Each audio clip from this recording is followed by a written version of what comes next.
नमस्ते बच्चों। तो नेक्स्ट टॉपिक आज हम देखने वाले हैं time period of oscillation and frequency. अब देखिए ये साथ में क्यों दिया है, फ्रीक्वेंसी का और टाइम ऑफ ऑसिलेशन का संबंध क्या है, रिलेशन क्या है। ठीक है, सबसे पहले step by step time period of oscillation में बुक में जो दिया है वो भी पढ़ेंगे, पर सबसे पहले कंसेप्ट को समझ लेते हैं।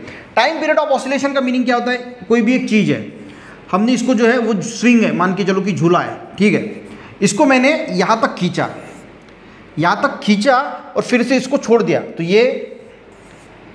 ये मान के चलो ए पॉइंट है, ये बी पॉइंट है, ये सी पॉइंट है। तो ये झूला यहाँ तक जाएगा, सेंट्रल पोजीशन पे आएगा, फिर यहाँ पे जाएगा, फिर से यहाँ पे आएगा, फिर पे अपने ओरिजिनल पोजीशन पे वापस आएगा। यानी ये ऐसा गया, फिर यहाँ पे ये वापस आया, तो इसको बोला जाता है वन ऑसिलेशन। तो इसका ये एक ऑसिलेशन जो है वो कंप्लीट हुआ। यहाँ तक सबको समझ में आ गया। वन ऑसिलेशन का मीनिंग क्या होता है, ये एक बार गया, एक बार वापस आया, इसको बोलेंगे एक ऑसिलेशन। अब ये फिर से गया, फिर से आया, दो ऑसिलेशन, फिर से गया, फिर से गया, तीन ऑसिलेशन। अब यहाँ पे समझिए, ऑसिलेशन तो समझ में आ गया। अब इसको टाइम कितना लग रहा है, अब देखिए एक सेकंड में मान के चलो कि ये एक बार गया और एक बार वापस आया, तो एक ऑसिलेशन हुआ। ठीक है, वो लिखता हूं मैं, ठीक है, ऑसिलेशन। अब हुआ क्या, एक सेकंड में ये दो बार गया, यानी एक बार जाने के लिए इसको आधा सेकंड ही लगा, आधे सेकंड में यानी स्पीड बढ़ गई। इसकी स्पीड पहले एक सेकंड में, इसको अच्छी तरीके से समझ लीजिए, एक सेकंड में एक ऑसिलेशन कंप्लीट कर रहा था, यानी एक सेकंड में ये एक बार गया, यहाँ तक आने के लिए इसको एक सेकंड लगा। दूसरी कंडीशन हम देखते हैं कि एक सेकंड में इसने दो ऑसिलेशन कंप्लीट कर लिए। अब मैं थोड़ा रुको, यहाँ पे रुक जाता हूँ। फ्रीक्वेंसी क्या होती है, फ्रीक्वेंसी यानी ताकत। हम एक गावरानी भाषा में क्या बोले, उसको ताकत, उसकी कितनी फ्रीक्वेंसी है। तो फ्रीक्वेंसी, अब देखिए ये एक सेकंड में पहले एक ही ऑसिलेशन करता था, अब एक सेकंड में दो ऑसिलेशन किया, यानी इसकी फ्रीक्वेंसी बढ़ गई। फ्रीक्वेंसी क्या है, बढ़ गई। यानी पहले एक सेकंड में एक ही ऑसिलेशन कंप्लीट करता था, अभी एक सेकंड में दो ऑसिलेशन कंप्लीट कर रहा है, यानी डबल, यानी ताकत उसकी बढ़ गई, यानी उसकी स्पीड बढ़ गई। अब एक सेकंड में मान के चलो कि उसने तीन ऑसिलेशन किए, तो यहां पे इसकी फ्रीक्वेंसी कम है, यहाँ पे इसकी फ्रीक्वेंसी ज़्यादा है, और यहाँ पे सबसे ज़्यादा है। तो आपको फ्रीक्वेंसी समझ में आ गया। फ्रीक्वेंसी यानी क्या होता है, एक सेकंड में वो कितने ज़्यादा ऑसिलेशन करता है, जितने ज़्यादा ऑसिलेशन करेगा उतने ज़्यादा उसकी फ्रीक्वेंसी होगी। ठीक है, तो यहाँ पे एक सेकंड के लिए और अच्छी तरीके से मैं समझा के देता हूँ। एक सेकंड में एक ऑसिलेशन कंप्लीट किया, यहाँ पे एक सेकंड में दो ऑसिलेशन कंप्लीट किया, मीनिंग एक ऑसिलेशन करने के लिए 0.5 सेकंड लगे, और तीसरा है एक ऑसिलेशन करने के लिए मैं यहाँ पे 4 ले लेता हूँ। ठीक है, तो अच्छी तरीके से समझेगा, ये हो गया 25 सेकंड। तो ये आपको समझ में आ गया।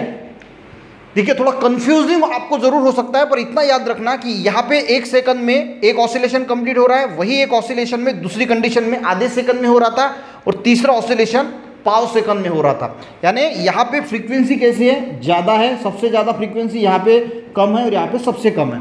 तो ये समझ में आ गया। अब time period of oscillation, frequency का मीनिंग क्या होता है, देखिए फ्रीक्वेंसी यानी क्या है, 1 divided by time of oscillation. अब देखिए फ्रीक्वेंसी, यहाँ पे टाइम ऑफ ऑसिलेशन 1, यहाँ पे टाइम ऑफ ऑसिलेशन कितना था, 1 सेकंड, तो मैंने 1 लिखा, तो यहाँ पे आया आंसर 1। अब यहाँ पे दो ऑसिलेशन हुए 1 सेकंड में, यहाँ पे टाइम ऑफ सेकंड कितना है, 0.5, यहाँ पे कितना आंसर आया 2, और यहाँ पे 1 डिवाइडेड बाई 0.25 यानी आंसर आया 4। तो देखिए मैं आपको क्या समझाने का प्रयास कर रहा हूं, उसको सबसे पहले समझिए। यहाँ पे फ्रीक्वेंसी कितनी आई, 1 आई, यहाँ पे फ्रीक्वेंसी कितनी आई, 2 नहीं, यहाँ पे फ्रीक्वेंसी कितनी आई, वो हम हर्ट्ज में, हर्ट्ज से यूनिट होता है। तो फ्रीक्वेंसी यानी कितने जोर से सब कुछ हो रहा है। अब मैं आपको अच्छी तरीके से समझा के देता हूं, अब फोकस करना।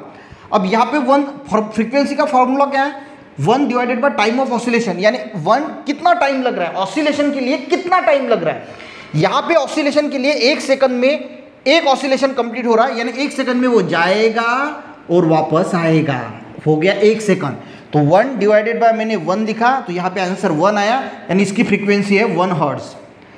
अब देखिए यहाँ पे दूसरे कंडीशन में 1 सेकंड में 2 ऑसिलेशन कंप्लीट हो रहे हैं, तो स्पीड बढ़ रही है, यानी ये फास्टली जाएगा, 1 सेकंड में वापस आएगा, फिर जाएगा, फिर आएगा।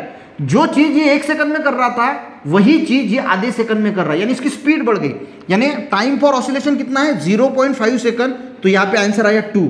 1 से ज्यादा है 2, तो यहाँ पे फ्रीक्वेंसी हो गई 2 हर्ट्ज, यानी फ्रीक्वेंसी बढ़ गई, अभी वो फास्टली मूव हो रहा है।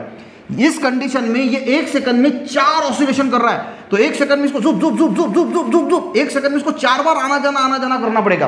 तो 1 सेकंड में 4 बार ये आना जाना करेगा, तो 1 डिवाइडेड बाय 0.25 सेकंड, आंसर आया 4।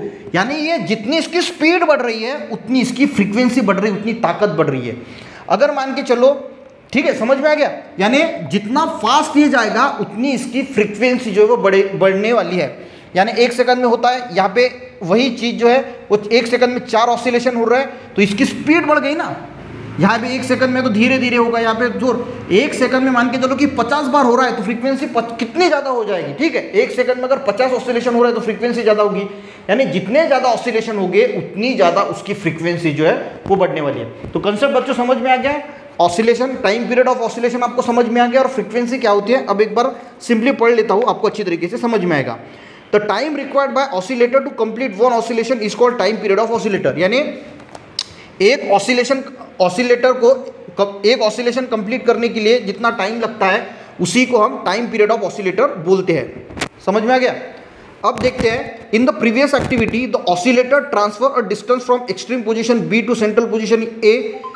यानी यहाँ पे ये दिया है, यानी ऑसिलेटर का यहाँ पे जो आपको प्रीवियस इसमें डायग्राम दी है, बी से ए तक गया, फिर सी तक गया, फिर सी से ए तक गया। यानी इन्होंने क्या किया है, ये जो पोजीशन है इसको बी बोला, इसको ए बोला और इसको सी बोला है। तो यहाँ पे क्या बोल रहा है, in previous activity the oscillator transfer distance from the extreme position B to central A and from C then again. यानी बी से ए तक गया, सी तक गया, फिर सी से ए तक गया, बी तक गया, ओरिजिनल पोजीशन पे वापस आया, central position A and this position C, then back again A to B. The time required for oscillate, समझ में आ गया ना, कोई दिक्कत नहीं ना। ये बी से ए तक गया, ए से सी तक गया, सी से ए तक गया, फिर ए से बी तक गया, यानी गया वापस आया बी पोजीशन को, तो उसको हम वन ऑसिलेशन बोलेंगे। Time required by the oscillator to transfer this distance B A C A B, यानी ये डिस्टेंस टाइम, जितना टाइम लगेगा एक ऑसिलेशन कंप्लीट होने के लिए उसको हम टाइम पीरियड ऑफ ऑसिलेटर बोलेंगे।